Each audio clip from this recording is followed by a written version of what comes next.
Hello and welcome to this new episode of Open Book Entrepreneur. Today we have Bobbie here with us all the way from sunny Texas, and also Bobbie is a transformational coach and an author as well. She wrote this book called Healing Your Inner Child. We'll talk about this as well. So, Bobbie, I think the best way would be for you to introduce yourself to our audience.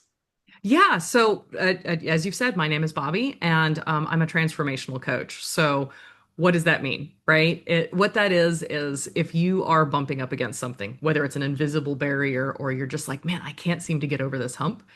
It doesn't matter whether it's in your personal life or it's in your business life. You can come to me as a coach and I can help you because the reality is what you think you're facing is probably not what's actually it. And so I kind of help you go inside, internal, and we remove that block so that you can then truly transform your life. Wow, thank you so much. That's a really wonderful and clear sort of introduction. Mhm. So, can you tell us what actually excites you about your business? I love the wide variety of people that walk away going, "Oh my gosh, that was incredibly helpful." Right? It's funny because and I know we were talking a little bit before, we started recording, but like there's so many ways to fix something, right? Like you can go to a marriage counselor, you can go to a business counselor, you can go and everybody will give you tips and trips and tactics to fix a problem, right? And I'm super excited to dive into even some of the ones, later on as we get there. What a lot of people don't realize, and I truly believe, is we don't have business problems. We have personal problems that reflect in our business.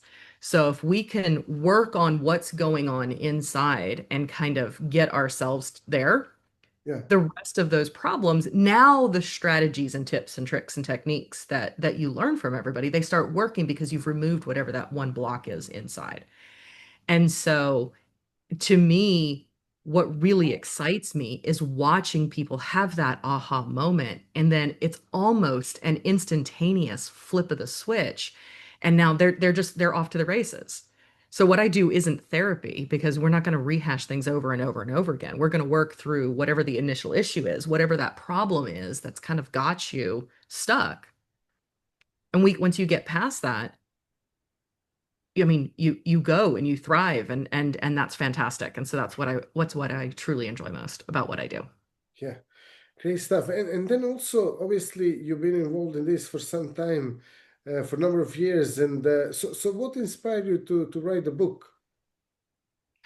I needed it just as much as everybody else. Yeah, And so the book started as just me kind of putting some thoughts down on paper on why am I struggling with what it was that I was struggling with in the moment. And I'll tell you what, there's nothing like a wonderful mirror in your life than having children.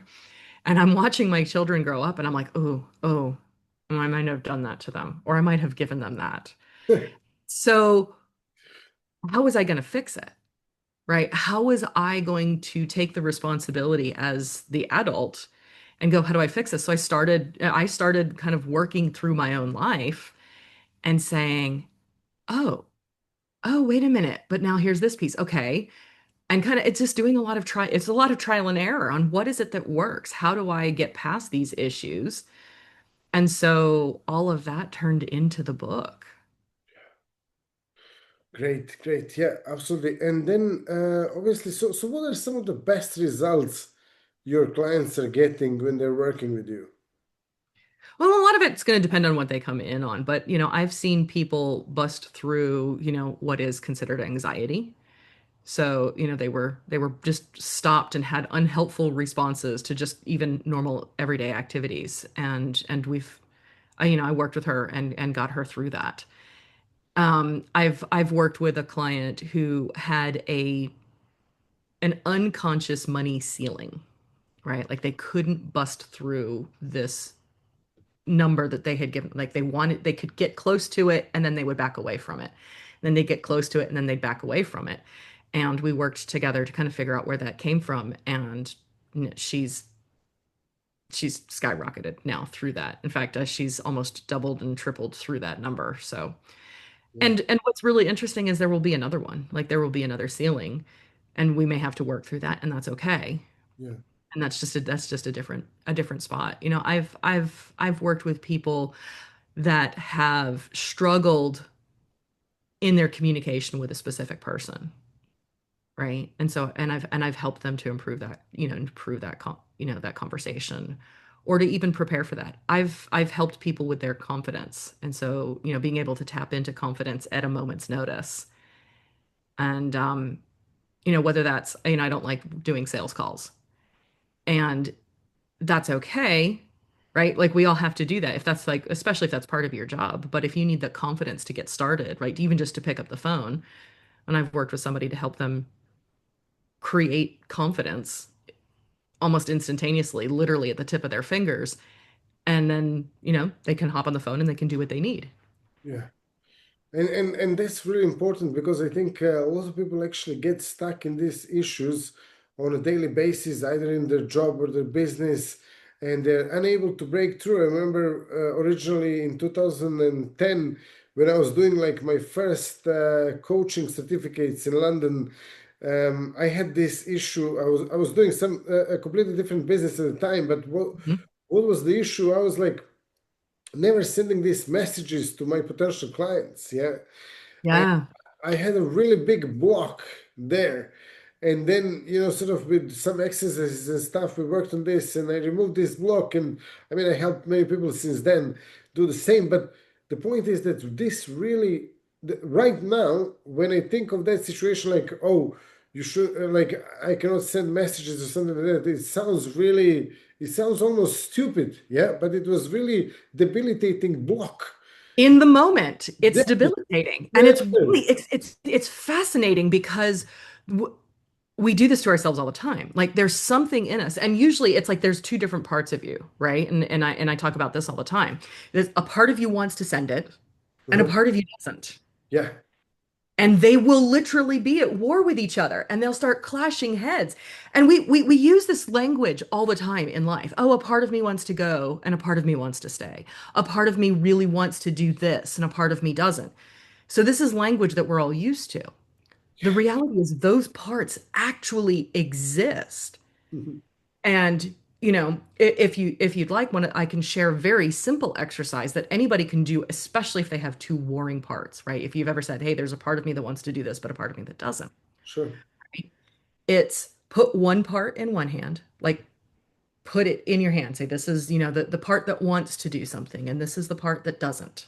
Yeah. And now you can have an adult conversation with them because you've gotten them out of your head and you've given them physical locations. So you have this conversation. Hey, what's going on? Like, what do we want to do this? Okay, thank you. And then you talk to the other part. Hey, what's going on? Why don't we want to do this? What's going? And so we have this conversation back and forth. You give each one their due, and then you ask them, which is a very important question, is what is the positive intent on what you're trying to do for me? So the part that wants to do something, the positive intent could be joy. It could be, a new life. It could be growth. It could be, there's a lot of different reasons. The part that doesn't want you to do that, a lot of times, not every time, but a lot of times it will come back with, I'm trying to keep you safe. Like, what happens if you put yourself out there and they don't like you and they make fun of you, right? Well, now that you know that, we can now have a conversation between these two parts that says, well, what if we give it a trot and instead of shutting me down and making sure that I'm just so afraid to even send these emails, what if you give me a signal that says, hey, here's something we should pay attention to, rather than, let's stop and not go any further. So now that we've got that, maybe you're like, how about next time if I'm getting ready to write this email to somebody and this concern is popping up, maybe you give me a notification in my shoulder. So you're gonna be writing that email and all of a sudden you're just gonna be like, oh, what's going on here? Right? And then you go, oh, wait a minute, this is my part going, what's going on? And so now I can still have an adult conversation. Sorry, my dog was moving. We can have an adult conversation about this and with that part and then move forward.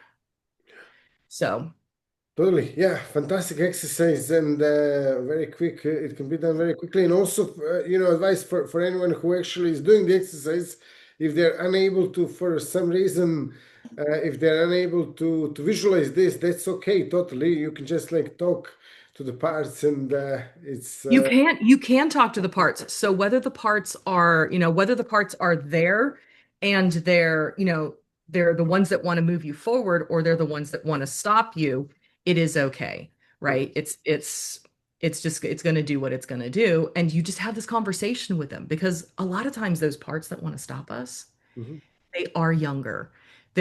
It's that inner 8-year-old that's like, this is scary for me because it's new and I don't know what to do about it and I don't know how to handle it. So what I'm going to do is I'm going to act like an 8-year-old and say, "No, let's not do it." And that's what happens is we're going to be scared. We're going to have those moments of being afraid to take that step because it's an 8-year-old that's running the show. So I Mm. can have that conversation as the adult with that part to say, we've made it through everything so far. Let's give this a shot, right? And maybe you can keep me in mind for the things that are, that I need to pay attention to, and I can give it that moment, but I can still, it's like, here, hold my hand. I will walk you through this and we'll do it together. Yes, yes, absolutely. Okay, sounds really good. And then on top of that, like if someone wants to actually sort of learn more about you or find your book or connect to you, how they can do that? Oh, absolutely. So my book is available on Amazon. I also just found out it's listed on Goodreads, so you can access it through both of those. You can search it through its name and or my name. It's Bobbie Maloy. That's how, or you can get it on my website, which is alignedselfmethod.com.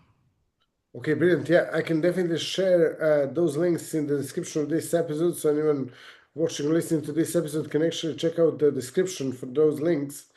And then on top of that, yeah, is there one final thought that you would like to share with our audience before we close this episode? I would say it doesn't matter what you're bumping up against, whatever that thing is, whether you know what it is or you just feel like there's some resistance. I honestly believe that there's no such thing as business problems. It's personal problems that reflect in our business. So whatever it is that you're bumping up against, whatever ceiling or whatever that is, it's 100% something that we can, it can be worked through. And that's the beautiful thing about it. We all have the same 24 hours in the day. And what that means is that we can all accomplish great things if we work through and make that happen.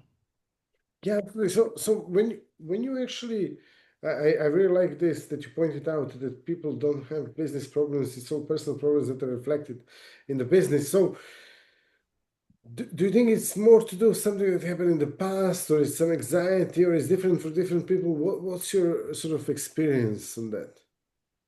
I think it's different for different people, right? Now, the majority of people that I work with, there's something that happened before, right? Now, I'm not talking like in a past life. Mhm. I'm talking about, look, I'm in my 40s. I have almost I have 3 decades of stuff that I've built up to this point and even into the fourth.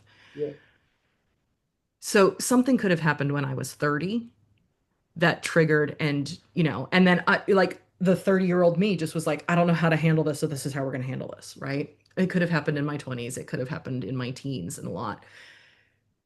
What we tend to come up with, if I mean, unless it's absolutely brand new, something you have never done before and have no experience with, by the time you get to being in your upper 30s and 40s, you've probably experienced most of the things, at least in some level, that you're going to experience in life. Now, nobody knew how to handle COVID. Like that's the first time the world had shut down in it. So you're like, oh, I don't know how to handle this. That might be a new situation that's evolved. But almost everything else, we've experienced variations of that in our as we've gone through life. And so, if we can get back to what the original point is, where we first had that, maybe it was, you know what? I was told in third grade that I was bad at math. And then we go, oh, I'm bad at math because an authority figure told us that we were. Hmm. And then the next time, even if we can add 2 plus 2 and get 4, we're like, "Ugh, I'm bad at math." And so then we go through life telling ourselves over and over again, And we use the cognitive bias of saying every time that we mess up on a math problem, or every time that we have to have a calculator in front of us, right, to do math, we constantly tell ourselves, I'm bad at math, I'm bad at math. And it's so, Self-fulfilling prophecy. Yeah. it is a self-fulfilling prophecy. So especially if you're running into self-fulfilling prophecies, let's go back and figure out where that original trigger point was. Let's give us the healing and the reparenting that we might have needed in the moment that we didn't get. Mhm. And then we can adjust the way that we see the world from that angle, and it makes a huge difference going forward.